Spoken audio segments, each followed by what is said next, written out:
Maybe there's something you haven't said to somebody. Maybe you're still waiting to say it.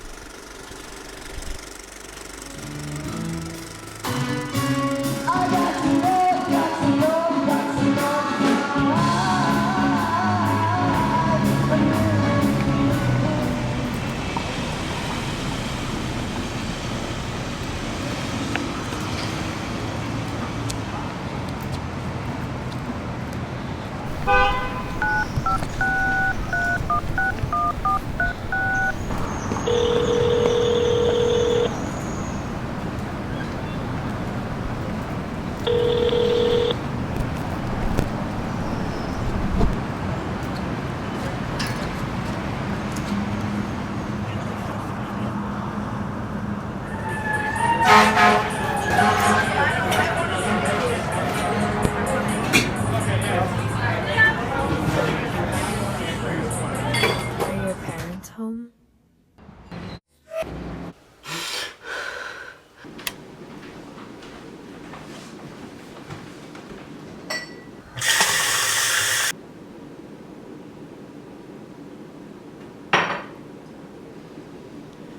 Something happens when we open up to each other. Sometimes we meet people who are too afraid to see what's really there in front of them, and they ignore it. It stands right in front of them and they ignore it. Other times, we meet people who see us exposed in all our ugliness and all our strangeness. Where and are they say, they? Me too. When I graduated, everybody said, you should go to America, you should go to America. And I said, no, I don't want to go because that is my boyfriend. He was also planning to go to Saudi Arabia because he's not making it in the Philippines. That's the easiest way for Daddy to go abroad because he's not making. Because when you're a doctor in the Philippines, they don't have that much money. But then he did not get accepted because in Saudi Arabia, when we were first married, after a month of marriage, we just married, went back to the got States. pregnant with Peter, and then I was working at clinic at the time, so I guess that's why I lost. I had miscarriage because I was working. I'm practicing there. Of course, realizing that we are separated, and then So basically, Ian was already born. the poor, I realized that Ian is growing up.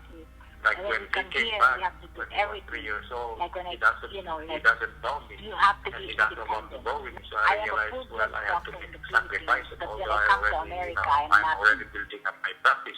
When we were married in 1984, she went back to the States and she got pregnant with Peter.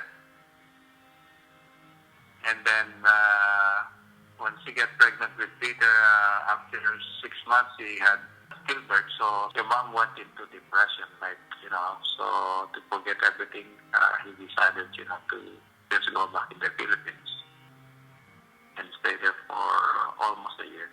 Although we were already married, that was the first time that we were actually spend more time because we were together as husband and wife.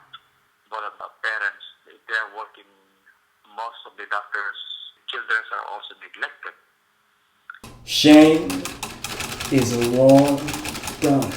I've got a list of memories with bullet points for everyone. I've got a sick, twisted sense of distance that I'm desperate to maintain. Love, the word is cold, rolls strangely on my tongue. Love, it's medication.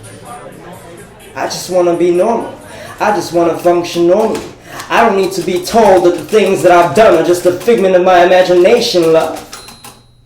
Got a whole lot to give, but I'm a pariah.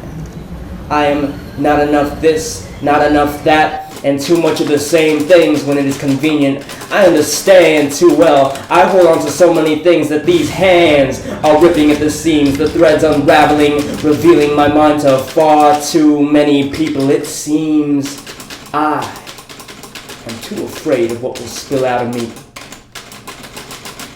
So I hold the tears together and pretend they are intentional. I have the best of intentions, but sometimes shame will kill the best of us if we let it. Sometimes shame will kill the best of us if we let it. Sometimes shame will kill the best of us if we let it. Sometimes it leaves us alive, eyelids bench pressing the world to see the sun one more Mom, time. Sometimes do you remember that girl up the street?